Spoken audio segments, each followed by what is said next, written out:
Yes, magandang umaga po sa inyong lahat. Pwede kayong ngumiti sa inyong mga katabi. Kung kayo nasa inyong mga tahanan, pwede nyong hawakan ang inyong mga kasamahan. Pwede nyong ngitiin. Pwede kayong ngumiti, I mean. And para sa iba sa inyo na for the first time nakasama kayo sa ating on-site and in-person worship, welcome po sa bawat isa sa inyo. Nag-a-adjust po tayo kasi marami tayong isinasaayos. And Pastor Eldan, who is supposed to be here, kaya lang anytime this week, si Pastora Ea ay pwede ng manganak. Kaya in-advise ko siya na huwag ka na munang aalis ng bahay. Okay? At alalayan mo na lang muna ang iyong asawa na talagang gustong-gusto naman niyang gawin. In fact, marami akong nilakad this week. Sabi ko, huwag ka nang sumama. Bagamat pinagda-drive niya ako. So patuloy po niyong isama sila sa inyong pananalangin. Mga kaibigan, mga minamahal na mga kapatid, sa loob po ng maraming mga linggo sa iba't ibang mensahe, tinalakay natin ang katotohanan ng isang anak ng Diyos ay pwedeng magkaroon ng pag-asa sa gitna ng mga battles, digmaan natin sa kawalan ng pag-asa. That we can have hope even in the midst of hopelessness. Because of the promises of God. Because of the presence of God in our lives. And because of the power of God na nakikita natin. Of course, last time tinignan natin na kahit anong mangyari, hindi tayo kalilimutan ng ating Panginoon. God is always thinking of us. We will never be forgotten. We will never be forsaken because we are always in God's heart. But this time, nais ko pong tutukan naman natin sa kabila. Yung inihingi ng Diyos sa atin. Sa series na ito, bagamat maikli lamang ng mga series, titingnan natin, how do we win the applause of Jesus? Matatandaan po ninyo, na ginamit natin nung nakaraan yung salitang love burst, na nung makakita ni Jesus yung pananampalataya ng 4 na lalaki, kung paano nila dinala ang kanilang kaibigan, nagkaroon siya ng love burst. Parang pumalakpak si Jesus. Parang napangiti ang Diyos. Parang nasabi ng Diyos mula sa kalangitan, wow! So how do we win the applause of Jesus? How do we gain the applause of heaven? How can we give pleasure to God? Yun po mga titingin po ang katanungang sasagutin natin sa mensaheng ito at sa susunod na mga mensahe. Pero nais ko munang tingnan natin, bagamat itong main text natin ng Hebrews 11:6. To put this in context. Sabi po rito, and it is impossible to please God without faith. For without faith, it is impossible to please God. Anyone who wants to come to Him must believe that God exists and that He rewards those who sincerely seek Him. Wow! Gusto mong masiyahan ng Diyos? Gusto mo maging katanggap-tanggap ang buhay mo? Gusto mo ang Diyos ay ngumiti sa iyo? Dapat manampalataya ka. You must believe. You must have faith. Yun pong pundasyon ng ating tatalakayin. It is by faith, by believing in Him, can we please God. And the question is, what kind of faith that can win the applause of Jesus? Ano bang uri ng pananampalataya? Ang mag-uudyok sa Panginoong Yesus para pumalokpak siya at sabihin niya, wow, I like what my child is doing.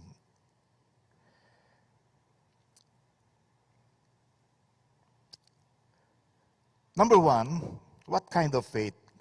Authority. Faith that recognizes Jesus as the Christ. Okay? Pangalawa, tenacity. I-explain po natin ito mamaya. Faith that refuses to give up in the face of insurmountable challenges. Pangatlo, humility. Faith that rejects pride and entitlement. Authority, tenacity, humility.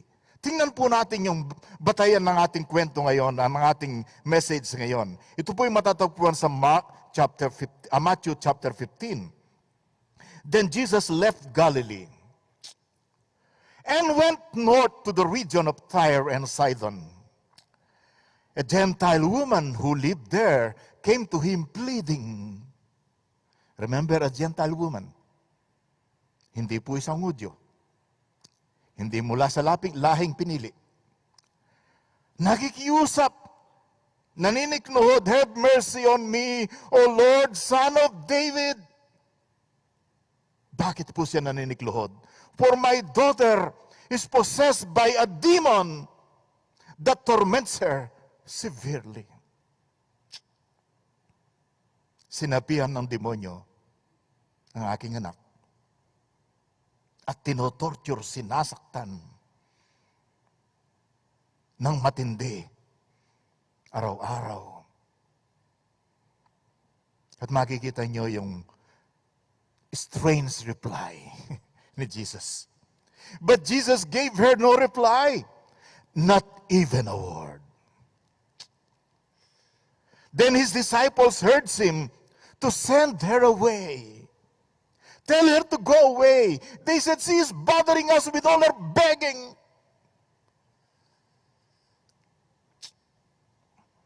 And then it continues.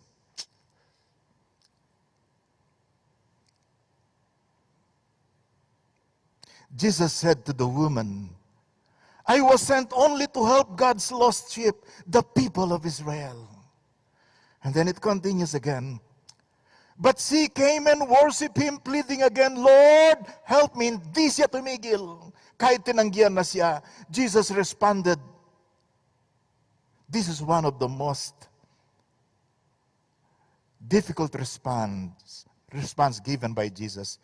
"It is not right to take food from the children and throw it to the dogs." She replied, "That's true, Lord. But even dogs are allowed to eat the scraps that fall beneath their master's table." Kahit naman po aso, pwedeng kumain ng mga mumog na nahulog sa table.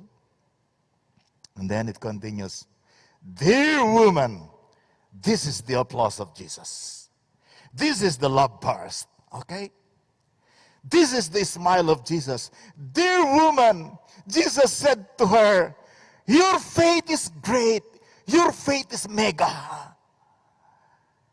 Your request is granted." And her daughter was instantly healed. Wow, grabe yung pinagdaanan ng babaeng ito. And that in the end, sabi ni Jesus, pumalakpak ang ating Panginoon, "Wow! Your faith is great." At natanggap niya ang kanyang inihingi. Kaagad, kahit wala doon ang kanyang anak, pinagaling siya ng ating Panginoon. What kind of faith can win the pleasure or the applause of Jesus? Number one, authority. Faith that recognizes the trustworthiness of Jesus. Isang pananampalataya na kinikilala na may kakayahan, mapagkakatiwalaan ng ating Panginoong Yesus.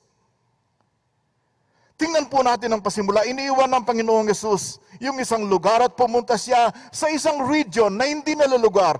Region ng mga hentil, ng mga pagano. A Canaanite woman, mark that name, Canaanite woman, from that territory came to him and began to shout, "Have mercy on me, Lord, Son of David. My daughter is tormented by a demon."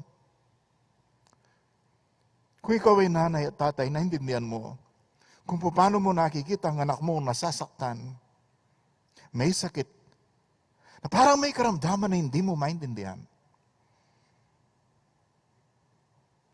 At sa mga nanay at sa mga tatay, alam nilang ibig kong sabihin, Kahit malayo, pupuntahan mo. Kahit mahirap, gagawin mo. Kahit mataas, aakyatin mo. Alang-alang sa iyong minamahal na anak.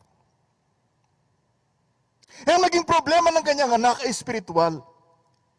Because doctors don't do demons. They don't deal with demons.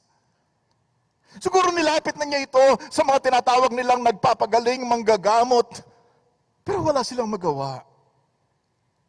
Tapos ang araw na balitaan niya na mayroong isang Jesus na tinatawag nilang Lord, na Messiah, na naglalakad sa buong Israel, na nagpapagaling ng mga sakit, at pagkatapos nagpapalayas ng mga demonyo. At siya'y, nung si Jesus ay mapuntang malapit sa kanilang lugar, nagsumikap na makalapit kay Jesus. Alam po ninyo, ang kaso ng babaeng ito ay talagang mahirap lutasin. Okay? Sabi po sa Mark 7, right away, a woman who had heard about him, narinig niya ang ukol sa ating Panginoong Yesus. At siya'y lumapit. Sino ang babaeng ito? Ang sabi sa verse 22, a Gentile woman who lived there came to him pleading, have mercy on me, O Lord, Son of David. Mahabag ka sa akin, Panginoon, anak ni David. Pansinin po niyo yung pagkatawag niya sa ating Panginoon Yesus. Talagang kinikilala niya ang authority. Kinikilala niya ang ability ng ating Panginoon Yesus ang kanyang kapangyarihan. Lord, Son of David, mercy. Panginoon, anak ni David, meaning the Messiah, mercy. Alam po niyo nung mangaral si Charles Spurgeon dito, the prince of preachers in his time, 10 message ang pinreach niya based on the story of this woman and Jesus. Masyado siyang na-inspired. At ang sabi niya sa isang message niya, dun sa dalangin ng babaeng ito, Lord, help me. Nandun ang lahat ng halos kailangan natin. Sabi niya, the prayer will take us home to heaven. Lord means we recognize who Jesus really is. Alam niyo, paglalapit kayo sa Panginoon, kilalanin mo hindi lang siya Panginoon, hindi lang siya tagapagligtas, Panginoon din. Do you recognize Jesus as the Lord of your life? Do you recognize Jesus as the Lord of your family? Do you recognize Jesus as the Lord of our church? Do you recognize Jesus as the Lord of your small group?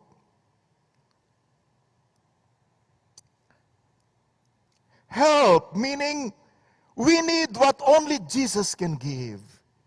Nung lumapit po ang babaeng ito, alam niya, tanging si Jesus ang makapagbibigay ng kanyang kailangan. And help me, means we admit our helpless condition and hopeless condition. Kaibigan, paglalapit ka sa Panginoong Yesus, huwag namang parang pabalat bunga lang. Huwag namang parang, well, kung papansinan ako, okay. Kung hindi, okay din naman. Hindi po yun ang attitude ng mga mananampalataya sa authority ng ating Panginoong Yesus. Dapat sa puso natin, si Jesus lang ang maasahan, siya lang ang dapat lapitan, walang iba, si Jesus lamang. Amen? Can we read it again? Si Jesus lang ang maasahan, siya lang ang dapat lapitan, walang iba, si Jesus lamang. Amen? Palakpakan natin ng Panginoon. Nandun po ang authority. Pagkilala niya na si Jesus, ang may kakayahan na tumulong sa kanya. Number 2, tenacity. Faith that refuses to give up. Isang pananampalataya na hindi basta sumusuko. Maybe ibang word na madalas natin gamitin ay persistence, stubborn faith. Persevering faith. Alam niyo kung papansin po ninyo, ang daming mga bagay na parang kontra sa nilalayon ng babaeng ito. So many things going against her. Para bagang nandito siya, papunta na siya sa solusyon ng kanyang problema, pero ang daming barega, ang daming sagabal. May dagat na, may bundok pa. May sibat pa. Sabi ng isang author, kailangan ma-overcome niya ang race. Ang babaeng ito ay isang Greek, Gentile, pagan. Si Jesus ay isang Jew. Jew, Hudyo, hindi Jutay. Marami sa inyong Jew pero Jutay ang, ang kahulugan. First, nanggaling po siya, anong tawag ng isang translation? Canaanite. Natatandaan po ninyo? Yung mga Canaanite? Yung iniutos ng Panginoon kay Joshua through Moses? Pagdating nyo sa land of Canaan, ubusin ninyo ang mga tao doon. Mukhang hindi sila naubos kasi thousands of years later, meron pang Canaanite. Ano pong ibig sabihin nito? Ang tinutukoy ko po rito ay kasama siya sa isang lahi at lipi na dapat winasak na. Na hinatulan na ng Diyos. At ngayon nandito, ang lakas ng loob na lumapit sa Messiah ng mga Hudyo. Anything against this woman.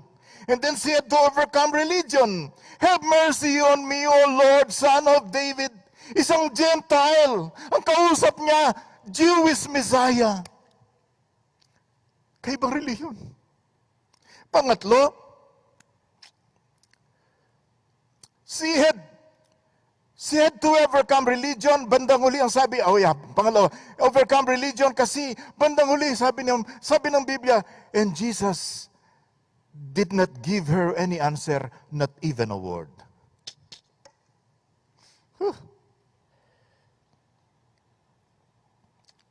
And then pangatlo, she had to overcome racism. Ibang lahi ka. Ibang lipi, mababang klase. Dapat wala na kayo sa mundong ito. Ang mga alagad, sabi nila kay Jesus, palisin mo na yan, ginugulo tayo. Kung minsan ang mga nakalipaligid sa Panginoong Jesus, yan ang problema, yan, no? And of course, number 4, she had to overcome reality. Ang realidad ng buhay. Can you imagine, ang mga salitang ginamit ng Panginoon ay sasabihin mo masyadong harsh, mabagsik, malupit. Isang mundo na ginagalawan nila, ito sa world na mayroong mga demonyo, may karamdaman, mayroong virus, may kamatayan, may discouragement, at ang babaeng ito ay hindi lalaki. Hello? In a world, only men were counted. This is a woman. Is it possible that she was also a single mother? Kasi walang branggit na nasaan ang asawa eh. Ang tindi ng problema ng babaeng ito. At ang katotohanan, na-demonize ang kanyang anak. Ang patalimang dapat niya sagupayan ay she had to overcome rejection. Sabi ko sa inyo, masyado namang kakatuwa. Very strange. The most strange things that Jesus had done or had the kind of response, masyadong strange ang ginawa niya. First, he simply ignored her. Wala siyang sinabi. Second, sabi niya, wala kayo sa aking layunin. Ako'y pumunta rito para sa mga Hudyo. Pangatlo,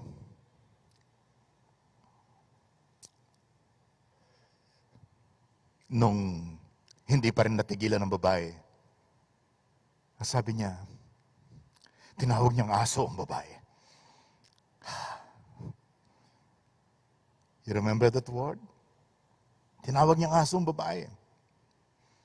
Hindi dapat sabi niya ganun yung pagkain ng mga bata ay itapon sa aso. Matatalakayin pa natin ng higit mamaya. Pero bandang huli, sa klase ng babaeng ito, na isang pagano, nakasama sa isang lipi na dapat pinarusahan, na dapat nawala sa mundong ito, sa isang babaeng ito na mapilit sa ating Panginoong Yesus, na hindi siya nag-give up kahit anong pinagsasabi sa kanya, kahit in-ignore siya, bandang huli, ang sabi ng Panginoong Yesus, she is the one who won the applause of Jesus. Wow, woman, your faith is great. Your request is granted. At that moment, kaagad ang kanyang anak ay pinagaling na, malaya na sa anumang demonyo. Kaibigan, Kung ginawa ito ng ating Panginoong Yesus sa isang babae who is tenacious, never gave up, very persistent, pwede rin niyang sabihin sa iyo, woman, man, you have great faith.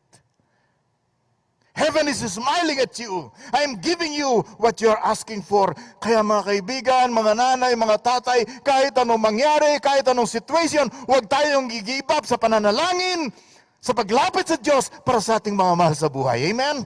Yes. Huwag tayong kahit anong obstacle pa yan na mararanasan natin sa pananampalataya sa ating paglapit sa Panginoon, bandang huli, huwag kang titigil hanggat di mo marinig mula sa Panginoon, dear child of God, your faith is great. Heaven is applauding because of you. Read it again in verse 28, nating binasa kanina. Dear woman, Jesus said to her, your faith is mega. Yun pong salitang great galing sa Greek word na kung saan natin nakuha ang English word na mega. Your request is granted. At that moment, her daughter was instantly healed. Pangatlo po, what kind of faith that wins the applause of Jesus? What pleases God the most? Pangatlo, humility. Ano po yung una? The authority of Jesus. Okay? Pangalawa, tenacity of her faith. Never giving up, always persistent. Kahit anong masalubong. Pangatlo, humility. Faith that rejects pride. Faith that rejects entitlement. Faith is humble when it rejects pride and receives the grace of God. In verse 26 we read, Jesus responded, it is not right to take food from the children and throw it to the dogs.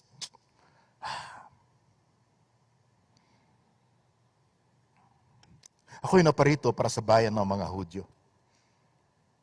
Pero sabi niya, Lord, help me. Sinagot siya ni Jesus. Finally, hindi marapat ng pagkain ng bata itapon sa mga aso. Well, of course, sasabihin natin, Pastor, iba naman ang paggagamit ng salitang aso dyan. I agree with you.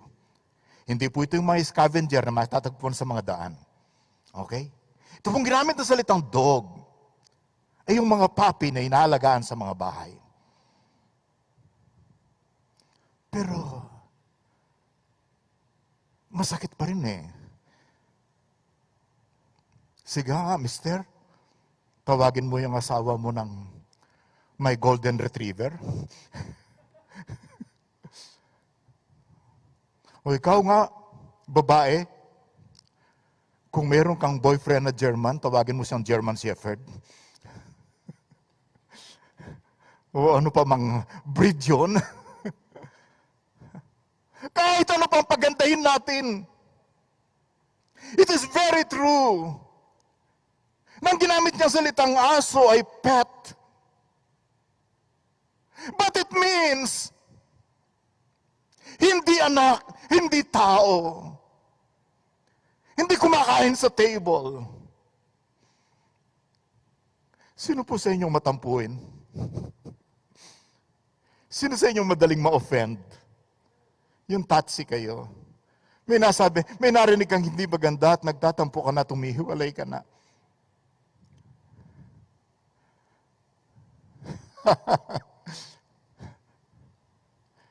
I'm so glad na babaeng ito'y mababa ang kalooban, hindi siya nagtampo. She could have missed the best compliment of Jesus, the applause of Jesus. Di ba? Tandaan po ninyo, pag masyado tayong touchy at matampuin, kung minsan, mali pa rin ang pagkakilala natin sa ating sarili. Ang tingin natin marami, may entitlement tayo. Hindi tayo dapat ganyanin. Salamat ang babaeng ito. Hindi po siya nasa lipi ng mga matampuin, hindi madaling ma-offend. Nung una sinagot na Jesus sa kanya ay, Jesus did not answer not even a word. Ikaw ba gusto mong hindi ka pinapansin? At di ka sinasagot? Sinasabing kaibigan mo, mabait siyang tao, pag raw pa tinetext mo, 5 text ka na, 10 text, wala pa rin sagot. Tapos gumamit ka ng messenger, wala pa rin sagot. How do you like to be treated like that? But this woman, she was so humble, never mind, Lord, help me. Tapos nang sabihin siya, ako'y pumunta lamang sa bayan ng Israel. Pero ang katotohanan na alam naman natin hindi yon. Nagsimula siya sa bayan ng Israel, pero hindi tumigil doon, di ba? Sapagkat ang sinasabi ni Apostol Pablo sa Romans 1:16, I am not ashamed of the gospel, it is the power of God unto salvation, to the Jew first, and also to the Greeks. Ang sinasabi ni Jesus, I came for the Jews, but I think she was only probing or trying, testing the faith of this woman. Because faith only grows when it is tested. Lumalago lang ang pananampalataya kapag ito ay nasusubukan. Amen? Di ba kayo nagtataka kung minsan? Kaya naman niyang sagutin? Mabait ka namang anak ng Diyos? Bakit hindi niya kaagad sinasagot ang kahilingan mo?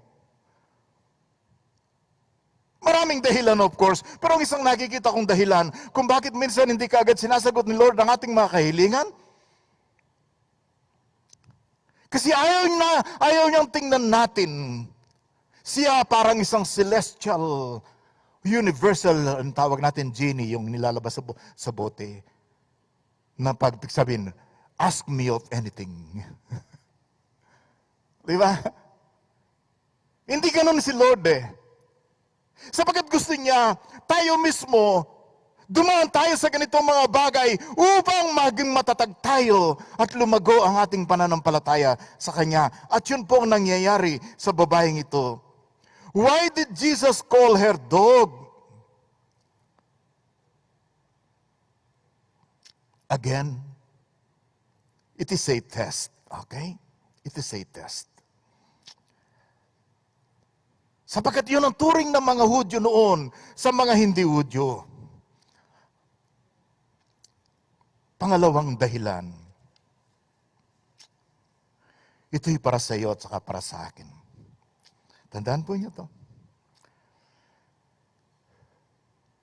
Sinasabi niya, you are a dog, therefore you don't deserve the help of Jesus.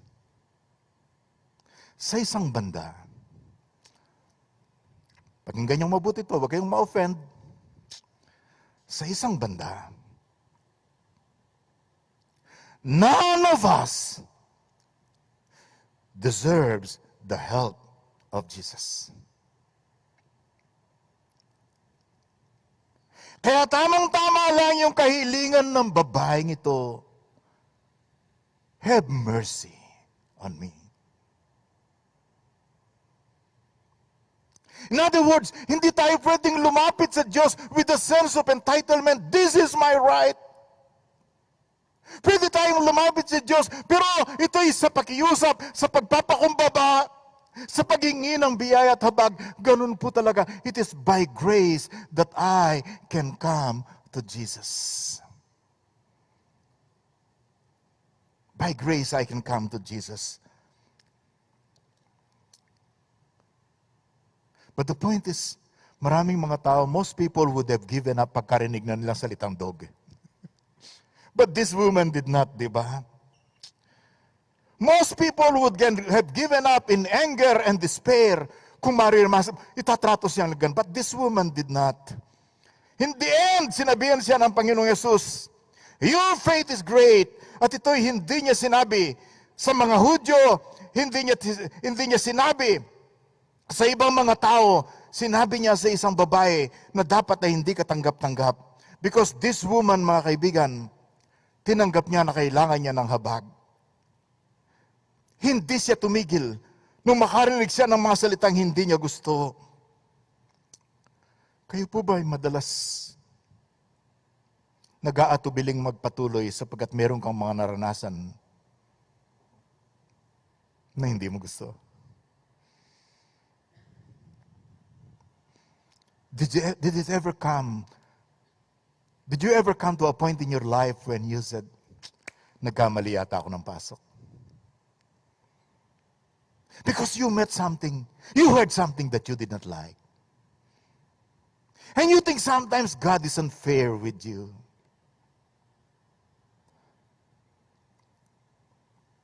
She did not give up. And she received the blessing for her daughter. Mga kaibigan, pray and pray and pray for your loved ones no matter what happens, okay? No matter what happens. At paglapit natin sa Diyos, dapat tandaan po natin ito, we are outsiders to the grace of God, cut off from the blessings of heaven. Okay? Tayo po'y tagalabas. Wala sa atin dapat ang pagpapala ng langit. Pero ang sabi pa niya, but Jesus died as an outsider. But Jesus died as an outsider that we might be insiders. I like that. Si Jesus ay namatay doon sa Calvary's Hill parang outsider so that we can become insiders. He died like a dog, rejected, despised, abandoned, that we might be welcomed as children at the table of the Lord. Hallelujah. Sabi po ni Thomas Cranmer sa kanyang dalangin, the prayer of humble access, we do not presume to come to your table, merciful Lord, trusting in our own goodness, but in your all-embracing love and mercy, we are not worthy even to gather up the crumbs under your table, but it is your nature always to have mercy. Lord, hindi naman kami karapat-dapat na lumapit sa inyo, at kahit wala po kaming karapatan, dapat sa amin yung mga mumug lang, yung mga nauhulog lamang mula sa table. Pero tinanggap niya tayo. Hindi lamang mula sa pagiging outsider, ginawa niya tayong insider. Kaibigan, tandaan po niyo to. Nakalapit tayo sa Diyos dahil sa biyaya. Dahil sa habag. Tandaan po niyo. Tandaan po niyo to. Malapit na po akong mag-70. Okay? Kaya pag lumalabas kami ni Pastor at Divine, grabe. Kung minsan kailangan naming lumabas. Hindi ho maganda talaga sa ating emotion, sa ating isip, yung nagkakalang nasa loob, di ba? Kaya po ang daming napapraning ngayon. Ang Pilipinas daw ang center ng depression, emotional depression, sa buong Southeast Asia. Kasi pinakamahaba ang lockdown natin. At grabing pagkatakot natin, may ayaw nating lumabas. Di ba? Pero kami lumalabas pa rin. Paminsan-minsan. Siguro sa SM Grocery, sa supermarket, baka nakatatlo na kami ni Pastora. Pero nakalista na. 20 minutes, nakalabas na tayo. Kumisan yung pagbili po namin, mas mahaba pa yung pagpila namin kaysa pagbili. We have done so many things. Nag-graduate po ako ng Phoebias. Pagkatapos kong kumuha ng business ad, unang assignment ko, Leyte. Tapos Kalumpit, puro rural. Tapos Maynila. Then we started this church. In other words, I have been serving the Lord for many, many years already, about 45 years.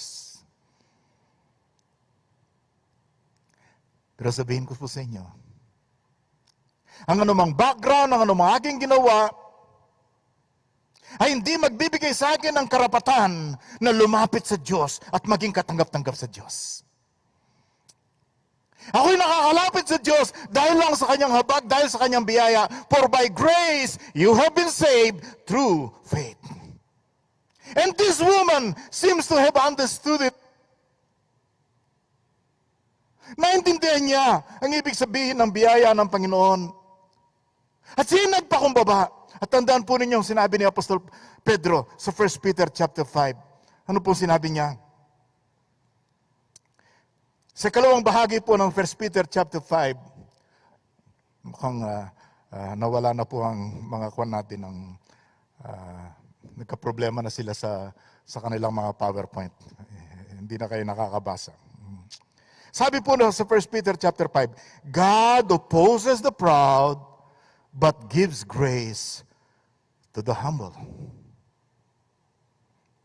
God opposes the proud, but gives grace to the humble. Ang Diyos, kalaban ng mga matatayog, mapagmalaki. Pero, nagbibigay siya ng biyaya sa mga mapagpakumbaba. Tapos ang challenge niya, humble yourselves under the mighty power of God.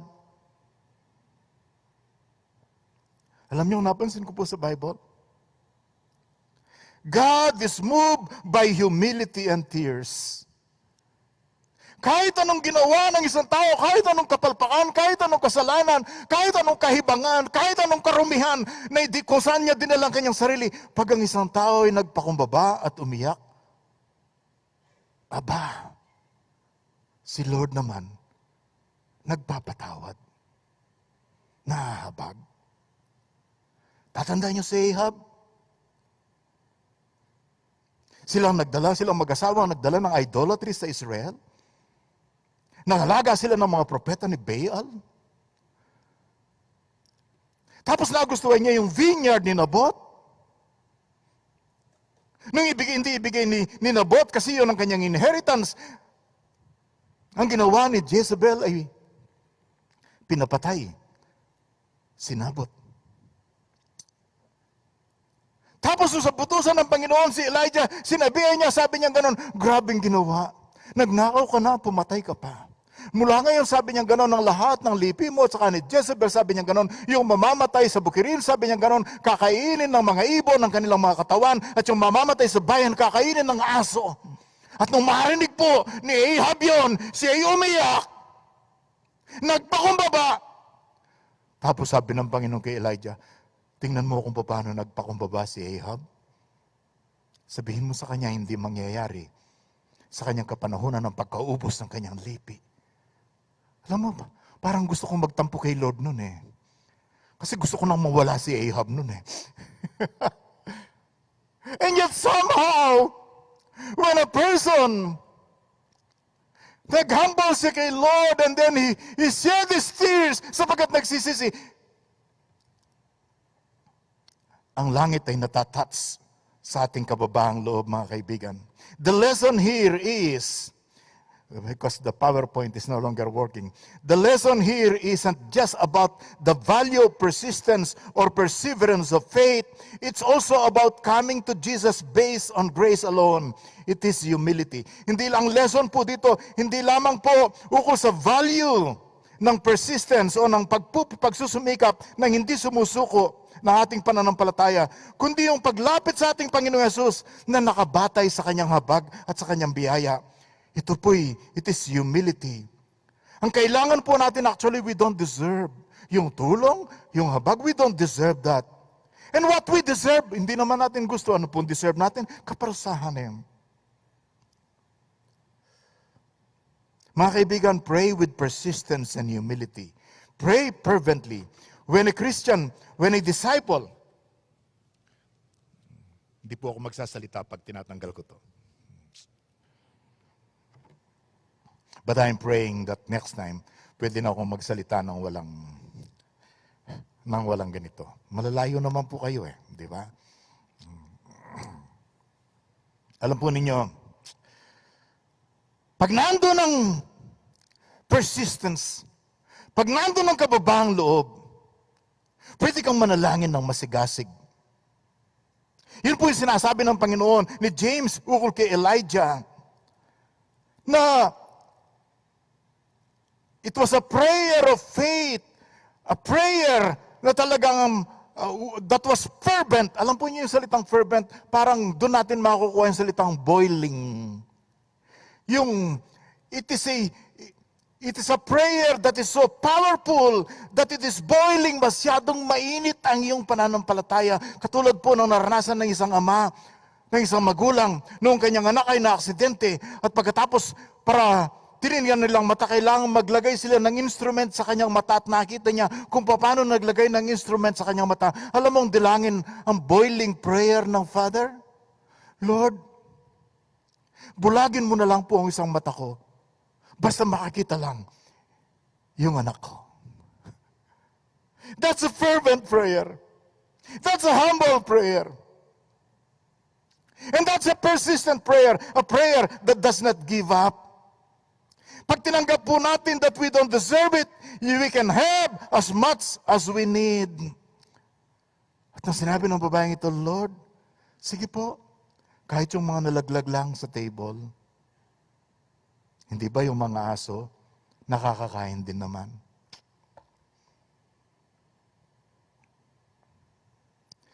Sa atin na dapat gumibap na tayo nung makita po natin ang ginawa. Ang narinig natin ang ginawa sa kanya ng mga disciples at ng Panginoon. But ang babaeng ito, she never gave up. And she was humble. At bandang huli ang sabi sa kanya ng Panginoon, Woman, your faith is great.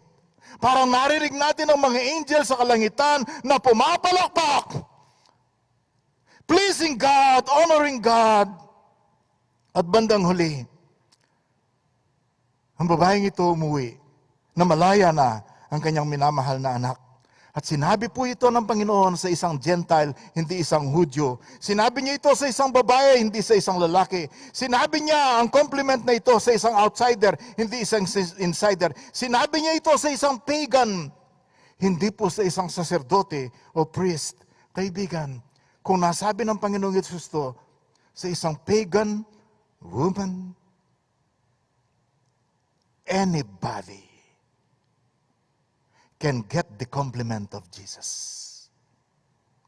You can receive the applause of Jesus.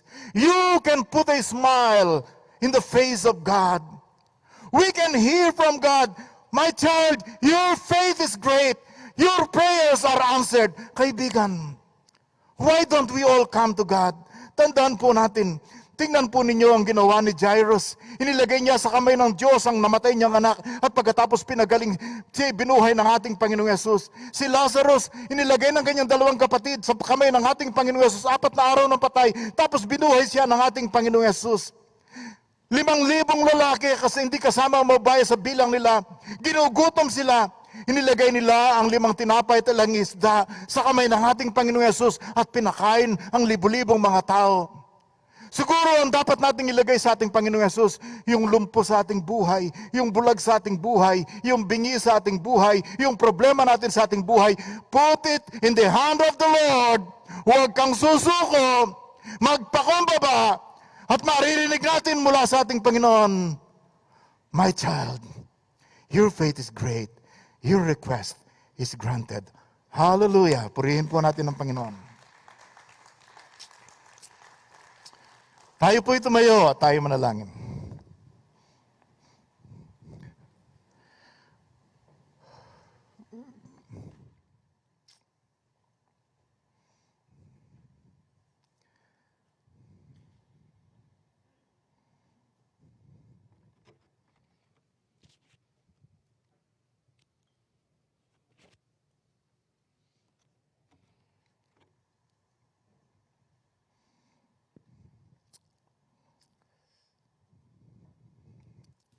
Bilang tanda ng pagpapakumbaba,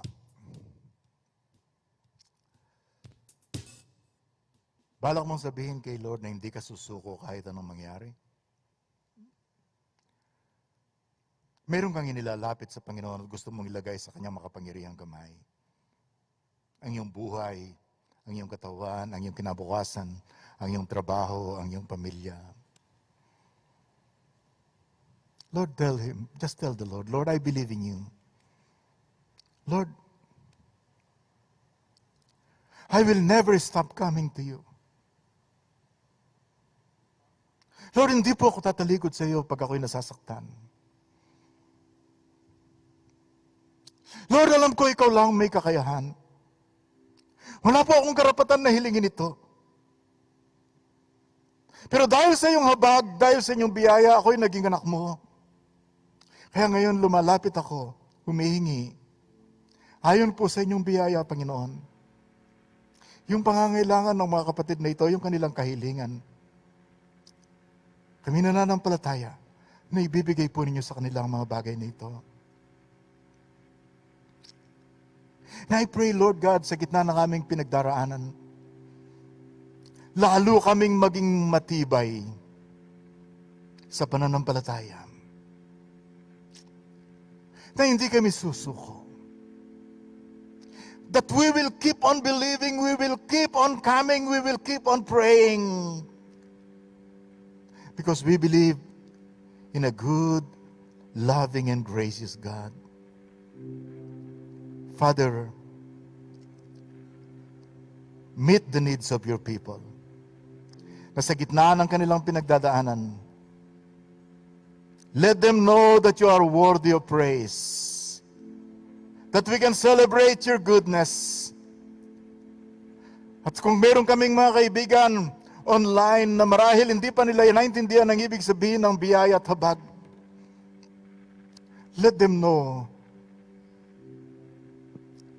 For God so loved the world that He gave His only Son. Whoever believes in Him will not perish but have everlasting life.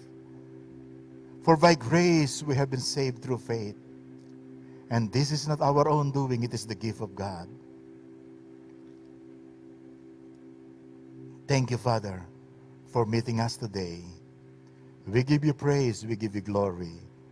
In Jesus' name, amen and amen.